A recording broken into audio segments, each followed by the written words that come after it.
Section 1.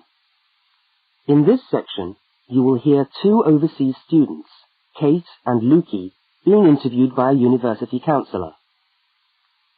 First look at questions 1 to 5.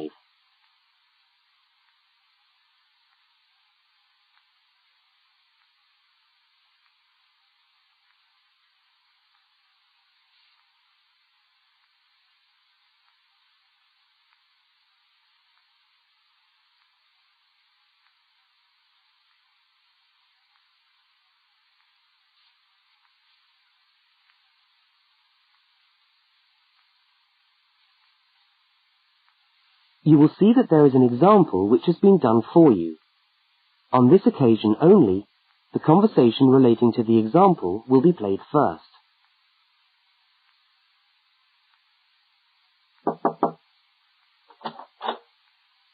Hi there, Kate. Come on in. How are you today? Fine, thanks. Hi, Lukey. How's things? Okay. Well, as I explained on the phone, I'm a counsellor here at the Student Services section of the university. And I'm interviewing overseas students to help me draw up a guide for new students. So I'd be grateful if you could tell me a little about your time since you've been here in Cambridge. Right. Good idea. Now, Kate, let's start with you. Okay.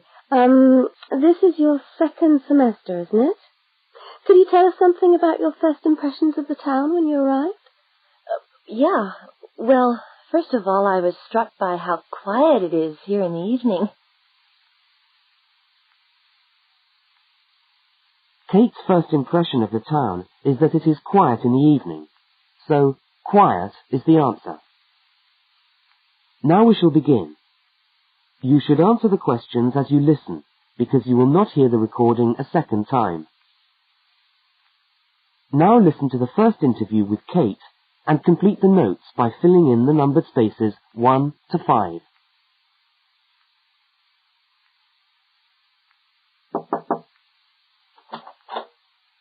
Hi there, Kate. Come on in. How are you today? Fine, thanks. Hi, Lukey. How's things? Okay. Well, as I explained on the phone, I'm a counsellor here at the Student Services section of the university. And I'm interviewing overseas students to help me draw up a guide for new students. So I'd be grateful if you could tell me a little about your time since you've been here in Cambridge. Right. Good idea. Now, Kate, let's start with you. Okay. This is your second semester, isn't it? Could you tell us something about your first impressions of the town when you arrived? Yeah. Well, first of all, I was struck by how quiet it is here in the evening. Yeah, I suppose Cambridge is a quiet place. Where did you live when you first arrived? Well, I went straight into student accommodation. It was a kind of student hostel. Ah, right. So, you didn't have to worry about doing your own cooking or anything like that? No, but sometimes I wished I had. The food at the hostel was awful. Oh, dear. But how were the other students? To be honest, I haven't managed to make many friends, even though the place is full. People seem to keep to themselves. They're not really very friendly. Oh, I'm sorry to hear that. Well, what about the actual course? You're studying, I'm doing a master's by coursework in environmental studies. Oh, right. And how are you finding that? Yeah, well, it's been pretty good, really. I've enjoyed the course, but I feel there hasn't been enough contact with the lecturers. Oh. They all seem to be incredibly busy. The only chance I've really had to talk to them was on the field trip. Well, that's no good. Mm-mm. Could anything be done to improve the course, in your opinion? Well, I think it would be helpful to have meetings with lecturers on the course. Say, once a fortnight, something like that. Regular meetings. Uh-huh. Yes, that could certainly help. Now, Kate, we'll come back to you in a minute, but I'd just like to ask Lukey some questions. Before they continue the interview, look at questions 6 to 10.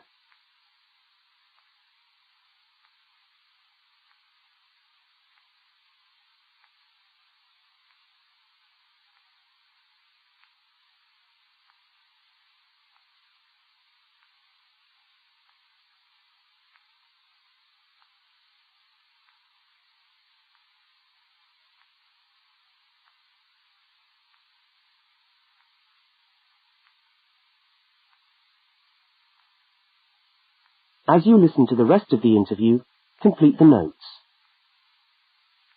Lukey, where are you from? I am from Indonesia.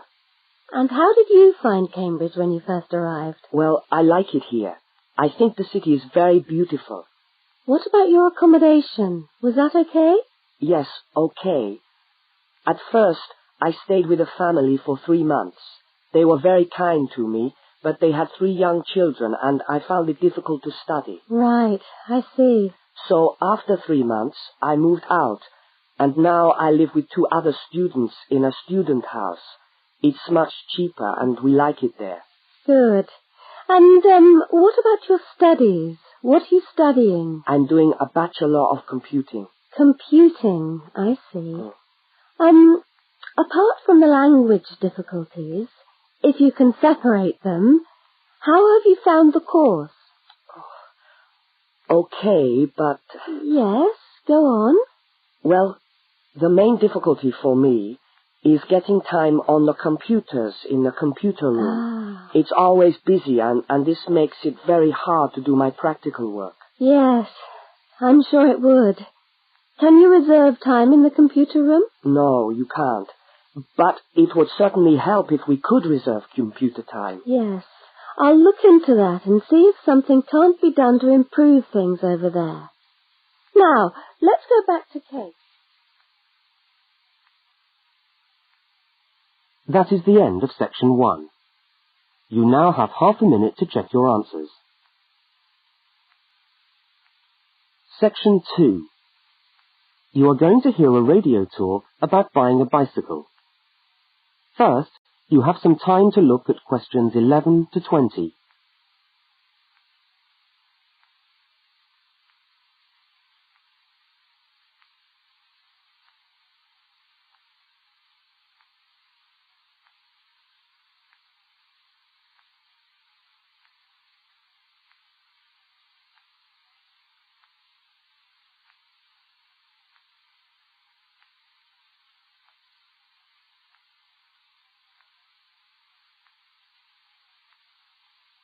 Now listen to the first part of the talk and complete the notes by filling in the numbered spaces 11 to 20. Well, last week we talked about buying camping equipment, and today I'd like to talk to you about buying a bicycle.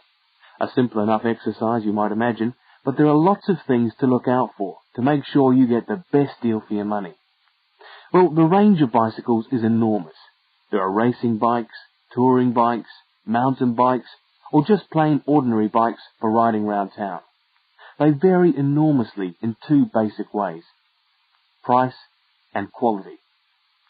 This means that the choice you make will probably be determined by the amount of money you want to pay, your own personal needs, what is actually available, or a compromise of all 3 things. However, in broad terms, you can spend anything from $50 to $2,000 on a bike, so you'll need to know what you're looking for. Single-speed cycles, that is bikes with no gears, are really only suited to short, casual rides. Their attraction is their simplicity and reliability. After years of neglect, they still manage to function, though not always too efficiently. If it's basic transport you're after, then you can't go wrong. 3-speed cycles, on the other hand, are all that is really necessary for most town riding, going to the shops and things like that.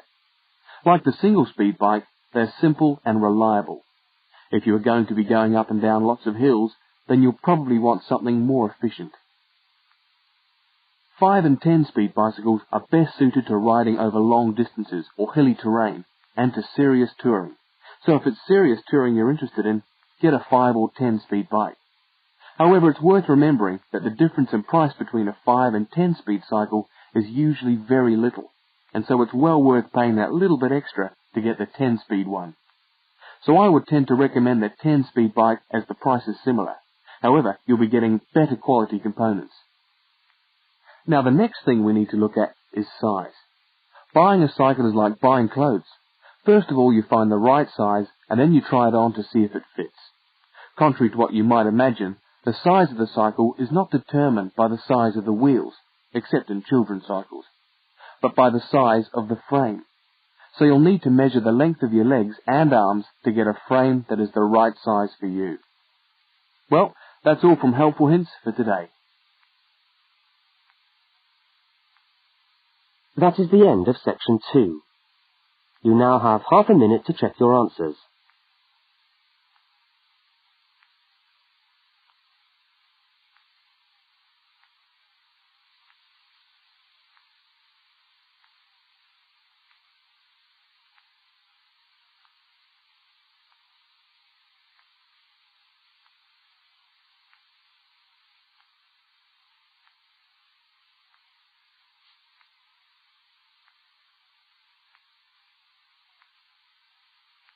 Now turn to section 3.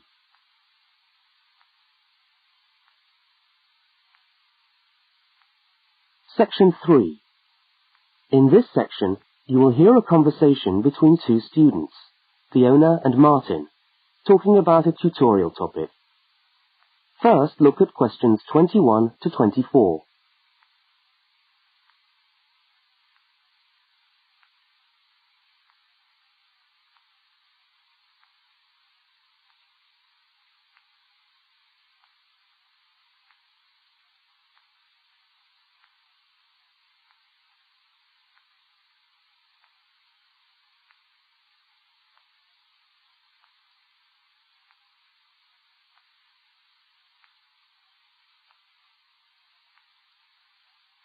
Now listen and answer questions 21 to 24.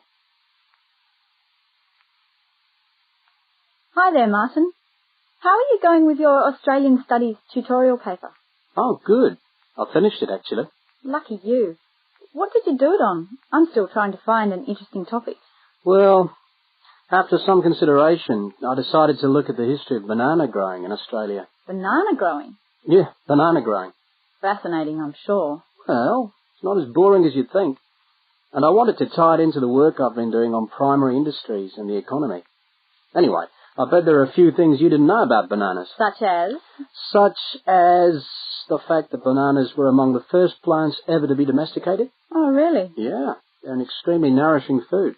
I suppose you're going to tell me the whole history of banana growing now, aren't you? Well, it'll be a good practice run for my tutorial next week. I'll do the same for you sometime. Okay, fire away. So where were these bananas first domesticated? According to my research, the Cavendish banana, which is a type of banana, and the first type to be cultivated here, actually originated in China, but they had a fairly roundabout route before they got to Australia. You mean they didn't go straight from China to Australia? No, they didn't. It seems that in 1826, bananas were taken from South China to England. I suppose they'd have made a welcome addition to the English diet. Yes, I'm sure. Well, apparently there was an English duke who was particularly fond of bananas, and he used to cultivate them in his hothouse, which is where you have to grow them in England, of course, because of the cool climate. And they became quite popular in the UK. So he was the one responsible for cultivating the Cavendish banana, which was then introduced into Australia. I see, and we've been growing them ever since. Yeah. Now look at questions 25 to 32.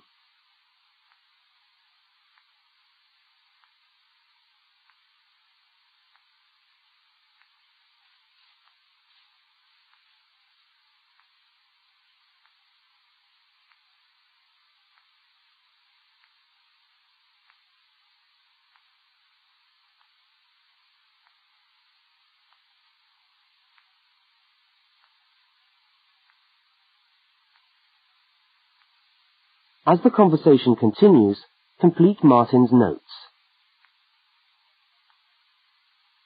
Are they hard to grow? Well, yes and no. To grow them in your garden, no, not really. But to grow them commercially, you need to know what you're doing. You see, you only get one bunch of bananas per tree, and it can take up to 3 years for a tree to bear fruit if you don't do anything special to it. But this period is greatly reduced with modern growing methods, particularly in plantations where you have perfect tropical conditions. Right. So what are you looking at? 1 year? 2 years? No, around 15 months in good conditions for a tree to produce a bunch of bananas. And once you've got your bunch, you cut the bunch and the plant down. So how do the trees reproduce then? Well, bananas are normally grown from suckers, which spring up around the parent plant, usually just above the plant. They tend to like to grow uphill, or at least that's the common wisdom. So that's why banana plantations are usually on hillsides, is it? Yeah, they grow best like that. That's interesting. If you plant them in rich soil and give them plenty of water at the beginning of summer, then they should be well advanced by the beginning of winter, when growth virtually stops. But in a country like England, they're hard to grow. Although you can grow them in a hothouse. But in Australia, it's not difficult. No, though even here, the growers put plastic bags around the bunches to protect them and keep them warm. If you go up to the banana growing districts, you'll see all these banana trees with plastic bags on them. But how do they stop the bananas going bad before they reach the shops? Well, the banana bunches are picked well before the fruit's ripe. Once you cut the bunch, the bananas stop growing, but they do continue to ripen. The interesting thing is that once one banana ripens, it gives off a gas which then helps all the others to ripen. So they pretty much all ripen within a few hours of each other. Amazing. So do we export lots of bananas overseas to Europe and Asia, for instance? Well, oddly enough, no. I believe New Zealand takes a small proportion of the crop, but otherwise, well, they're mostly grown for the domestic market, which is surprising when you think about it, because we grow an enormous number of bananas each year. Yes, well, thank you for all that information. I'm sure the tutorial paper will go really well. You certainly seem to have done your research on the subject. Let's hope so. That is the end of section 3. You now have half a minute to check your answers.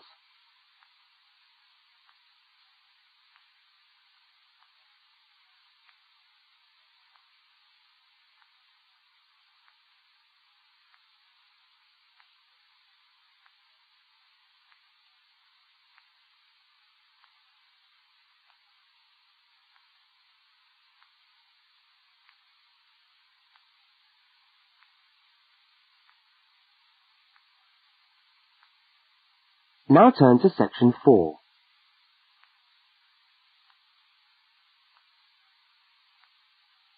Section 4. You are going to hear part of a public lecture for new students. First, look at questions 33 to 35.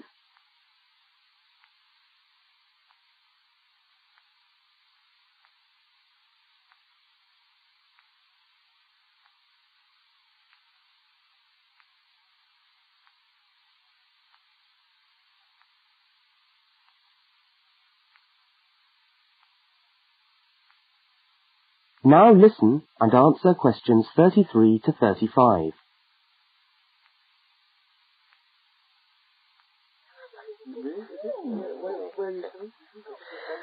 Good morning everyone, and welcome to our regular lecture on health issues.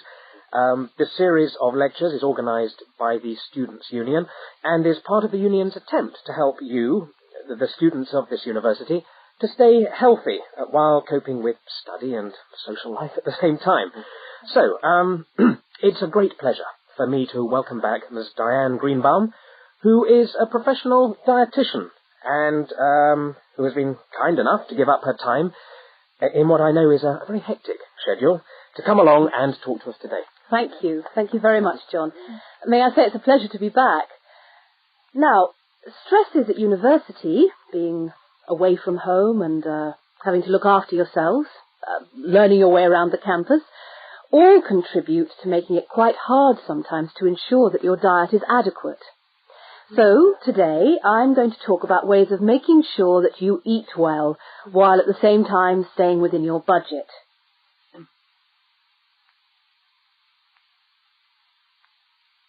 Now look at questions 36 to 41.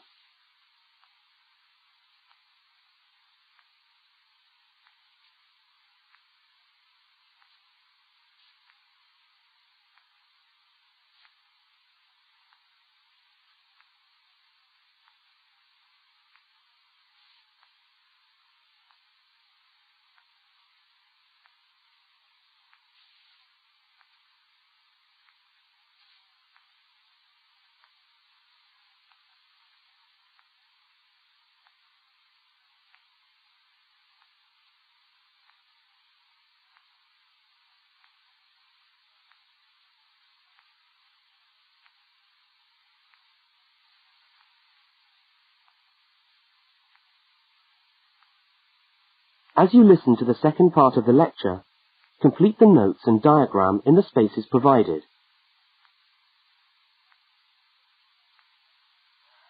If you have a well-balanced diet, then you should be getting all the vitamins that you need for normal daily living. However, sometimes we think we're eating the right foods, but the vitamins are escaping, perhaps as a result of cooking, and anyway, we're not getting the full benefit of them. Now, if you lack vitamins in any way, the solution isn't to rush off and take vitamin pills, though they can sometimes help. No, it's far better to look at your diet and how you prepare your food. So, what are vitamins? Well, the dictionary tells us they are food factors essential in small quantities to maintain life. Now, there are fat-soluble vitamins which can be stored for quite some time by the body, and there are water-soluble vitamins which are removed more rapidly from the body. And so a regular daily intake of these ones is needed. Okay, so how can you ensure that your diet contains enough of the vitamins you need? Well, first of all, you may have to establish some new eating habits. No more chips at the uni canteen, I'm afraid. Now, firstly, you must eat a variety of foods. Then you need to ensure that you eat at least 4 servings of fruit and vegetables daily. Now, you'll need to shop 2 or 3 times a week to make sure that they're fresh, and store your vegetables in the fridge or in a cool, dark place. Now, let's just refresh our memories by looking at the healthy diet pyramid. Okay, can you all see that? Yep. Good. Well, now, as you see, we've got 3 levels to our pyramid. At the top, in the smallest area, are the things which we should really be trying to avoid as much as possible. Things like, sugar, salt, butter, all that sort of thing. Next, on the middle of our pyramid, we find the things that we can eat in moderation. Not too much, though.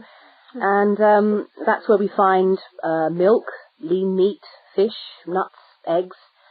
And then at the bottom of the pyramid are the things that you can eat lots of, because they're the things that are really good for you.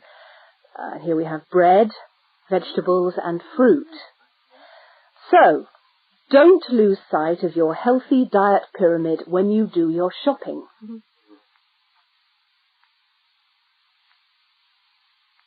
That is the end of section 4. You now have half a minute to check your answers.